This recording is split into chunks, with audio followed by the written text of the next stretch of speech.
Hey, I'm John from Trophy Eyes. We have a new album coming out on June 23rd called Suicide and Sunshine. Beautiful, John. Thanks for joining us today. My pleasure. As you say, man, Trophy Guys will release your fourth album, Suicide and Sunshine, on June the 23rd. So as it gets closer, mate, how are you feeling about it? You think you've done well? Yeah, I'm proud of this one. Probably the first time I've been proud of music that I've written, pre-release. I'm really happy with this one. I think it's probably our best, and yeah, I'm really excited for everyone to hear it. Well, you say it's the first time you've been happy with something pre-release. What do you mean by that? Like, have you had doubts before going in, or? Yeah, I think most of the time, when I leave, or when I put anything out, I'm my own worst critic. I'm always like, oh fuck, that could have been better. That could have been, you know, different. I could have done this better. And especially, you sit on an album for about a year, and by the time it comes out, you're already kind of thinking like, I'm better than at songwriting or whatever than when I was putting this out. And you've kind of got to put this thing out and go, this is my best work, when really, you're already on to the next stuff. But this time, no, I'm really happy with this. I'm proud of it. Yeah, I think it's a great depiction of Trophy Eyes' entire career, kind of rolled into one sound. Very good. So tell us a bit more about the album from a musical point of view and what you were going for with it. Well, the album was going to be our last. We got together on a video call throughout lockdown, and we said, this is enough. We've had we've had a really hard time throughout lockdown. We couldn't even be in the same room together, and just kind of like, watching our relevance and our career and everything kind of disintegrate in front of us. And it was really, it was rough. It was hard. And we thought we should go out on a high, say thanks and goodbye, and that'll be that. And we kind of sat on that and marinated with it for a while. And we thought, you know what, that's not good enough. We owe ourselves and we owe everybody else at least one more record. So we went into the studio thinking, this is it. This is our final thing. And yeah, I think that really influenced how the album sounded. It wasn't like a transactional thing anymore. It wasn't, our fans going to like this. It's just going to get us this festival spot, so on. It was more for us to just kind of have that experience one last time and walk away from our careers. And that's this thing that we built with our heads up, and to say that we did everything that we could. That we left everything out there. And so that was the process. And I think it sounds like that. And yeah, I think that's kind of how it ended up sounding, just an accumulation of all Trophy Eyes sounds. There was no need to explore anymore. There's no need to kind of like genre bend or anything like that. We sat down and we did our best to kind of put everything together now. And yeah, I think it came out like that. And is that still the case? Is it still your last album, or have you reconsidered? I think being there in Thailand and being together with the guys again, and having that magic, doing some of the songs in a live setting, even, which is the first time we've done that since way back when we began. And it really changed our perspective on things. We kind of realized why we do what we do and why we love what we do, and we had to kind of we had to rethink it all, and we came out in a really healthy space. And it's not going to be Trophy Eyes' last record now. I'm not sure how many more we'll do. And also, I don't think any of us view the end of Trophy Eyes as a sad thing either. I think it's, it was a vessel for us to express ourselves, and for me to tell a story. And I think once that story's finished, it's finished. And, all good things come to an end. And I think, I'm not scared of that. I'm not afraid of that. And it's not necessarily a sad thing to me. In fact, I think it'll be a fulfilling thing, but it's still a long way away. Yeah, very cool. You've written each song as a reflection of stages of your life, mate. So I know you've always sort of done that type of thing, but this one seems to be a little bit more personal. Like, was it any more difficult sharing those personal feelings? I don't think so, no. I don't, when I'm writing, I I'm not thinking about how this is going to affect my life, who's going to hear it, how I'm going to have to talk about it later on. I block all of those thoughts out, and I just try and do the most honest depiction of the thing that I'm writing about at the time.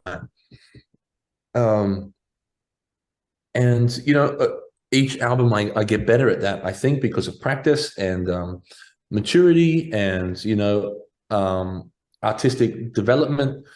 So yeah, I think naturally it's going to be you said it's more personal, and I think naturally that's going to be the case because it's what I'm always trying to do, and I just get a little bit better at it each time, I think. But yeah, I don't ever think about kind of the repercussions of saying things like that while I'm doing it, because I don't want to censor myself, and I just kind of deal with it on the back end. Deal with it. It's a dangerous way to do things. Yeah. And the press release says that you went in with a desire to explore the very boundaries of the hardcore and punk genres. Is that an accurate assessment? Yeah, I think so. That was kind of where we started.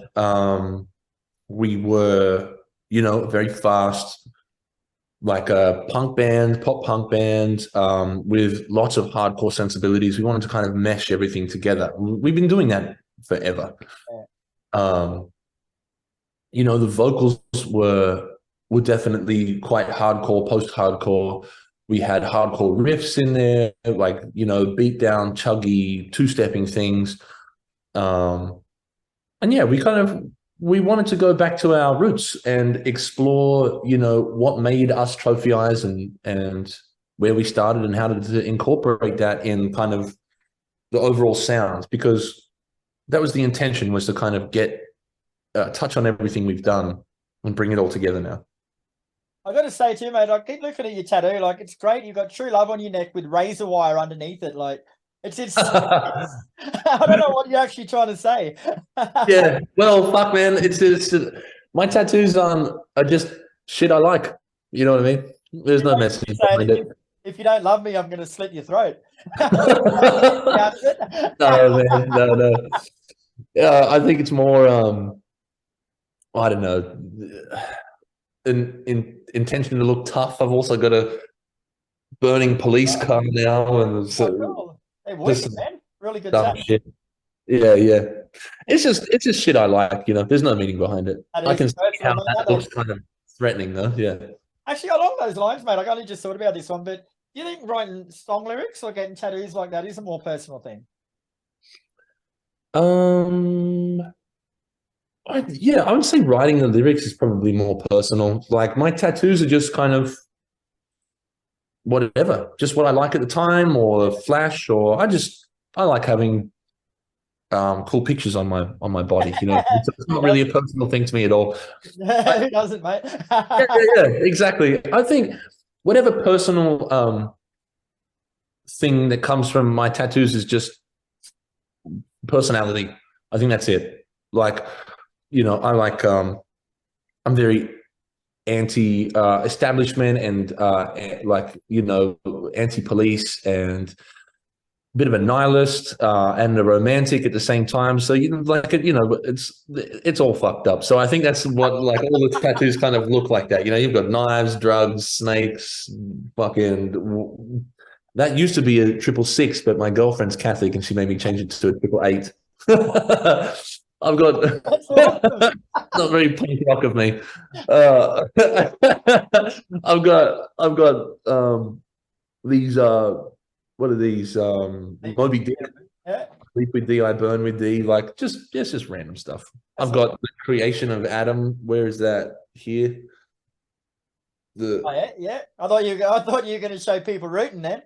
No. But there's some Elvis, pack of ciggies. Yeah, I just got random shit everywhere. That's so cool. It's so off topic, but so cool.